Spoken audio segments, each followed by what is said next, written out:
नमस्कार साथियों।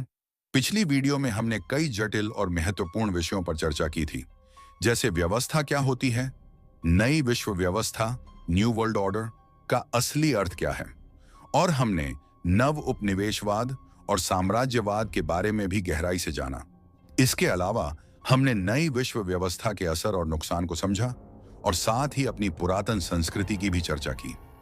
आज के इस वीडियो में हम बात करेंगे 1990 के बाद वैश्वीकरण, उदारीकरण, निजीकरण और कॉरपोरेटकरण के बारे में, और समझेंगे कि इन प्रक्रियाओं ने कैसे पूरी दुनिया की अर्थव्यवस्था और समाज को प्रभावित किया।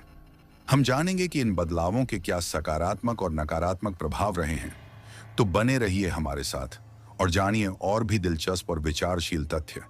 साथियों, 1990 के बाद वैश्वीकरण, उदारीकरण, निजीकरण, मुद्रीकरण और कॉरपोरेटकरण ने दुनिया की अर्थव्यवस्था पर गहरे असर डाले हैं, जिसने हमारे आर्थिक ढांचे को तोड़कर रख दिया है।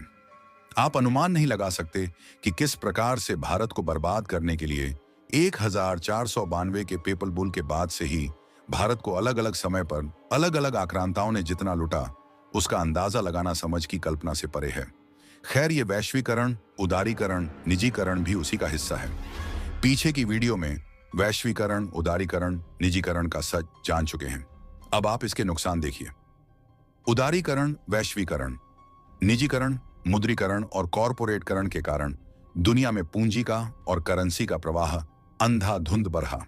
रॉथशाइल्ड फैमिली द्वारा नियंत्रित सभी केंद्रीय प्राइवेट बैंकों ने मात्र डिजिटल अंकों की कंप्यूटर में फेरबदल करके अंधाधुंध पैसा, विशेषता डॉलर और यूरो, शेयर मार्केट और संस्थागत निवेश की एड में सारी दुनिया के कुछ चुनिंदा कॉरपोरेट घरानों पर लगा दिया।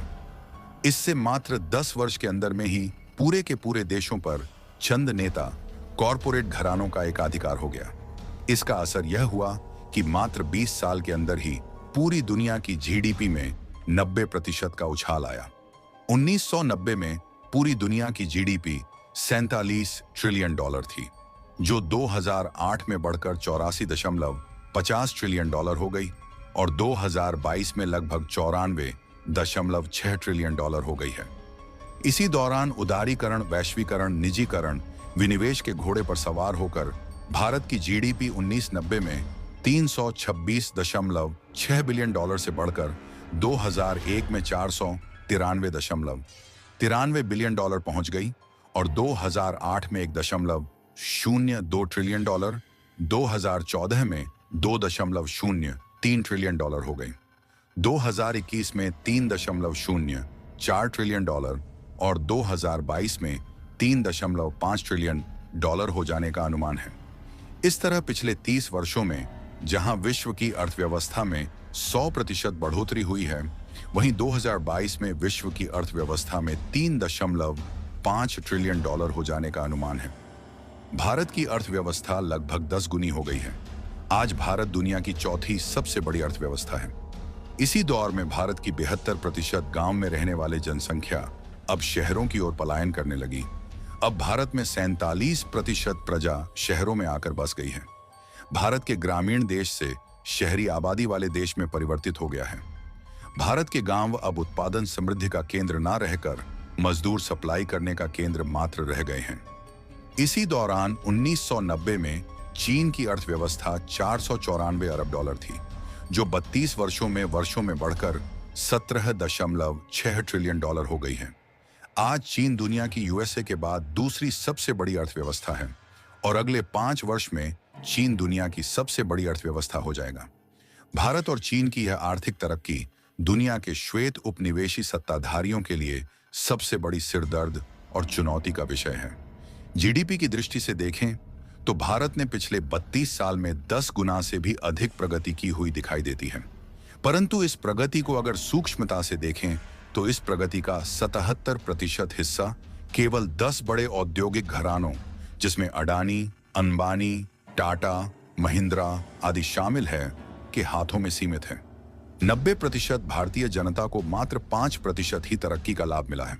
आज भारत भले चौथी सबसे बड़ी अर्थव्यवस्था है, परंतु इसके साथ साथ रूस के बाद भारत दुनिया की दूसरी सबसे बड़ी आर्थिक असमानता वाली लोकतांत्रिक आर्थिक व्यवस्था है, जहां भारत के 10 खरब पतियों के पास भारत की 50% संपदा है, जो रोज 2200 करोड़ रुपए कमाते हैं। वहीं भारत की 86 करोड़ जनसंख्या मात्र रोजाना 150 रुपए पर गुजारा करती है। वास्तव में भारत की 55% जनसंख्या रोजाना 30 रुपए से भी कम में गुजारा करती है। भूखमरी, गरीबी, बेरोजगारी जैसे एसडीजी विकास के मापदंडों पर भारत दुनिया में 100वें नंबर से भी नीचे है। हमें उम्मीद है कि इस वीडियो ने आपको इस विषय पर विचार करने के लिए प्रेरित किया है। आगे के पार्ट में हम बात करेंगे, क्या हम एक नई विश्व व्यवस्था की ओर बढ़ रहे हैं।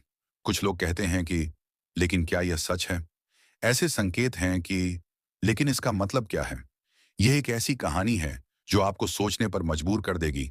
अपनी राय हमें कमेंट में जरूर बताएं, और अगर आपको यह वीडियो पसंद आया हो तो इसे लाइक और शेयर करें। हमारे चैनल को सब्सक्राइब करना न भूलें और बने रहिए हमारे साथ, ताकि हम मिलकर दुनिया को समझ